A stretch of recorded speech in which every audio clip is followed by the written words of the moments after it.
Hi friends, గోంగూర పచ్చడి నాకు చాలా ఇష్టం, కానీ చేయడం చాలా కష్టం. యూట్యూబ్లో చూసి చాలా ఈజీ అనుకున్నా, చేశాకే తెలిసింది చాలా కష్టమని. ఫస్ట్ గోంగూరని తీసుకొని బాగా వాష్ చేసి డ్రై చేయనివ్వాలి. డ్రై అయ్యాక ఒక కళాయిలో నూనె వేసుకొని గోంగూర ఆకులు వేసుకొని బాగా ఫ్రై చేయాలి. తర్వాత మ్యాష్ చేసుకున్న దాంతో మెత్తగా మ్యాష్ చేసుకోవాలి.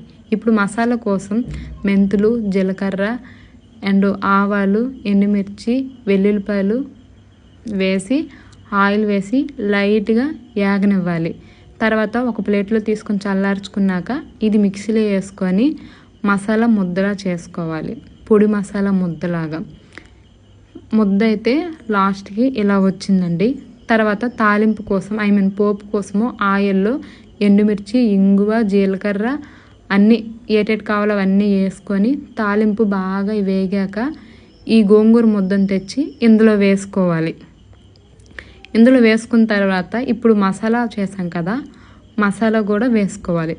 ఈ మసాలా కారం అయితే సరిపోలేదు, తర్వాత నేను కొంచెం కారం అయితే యాడ్ చేశాను.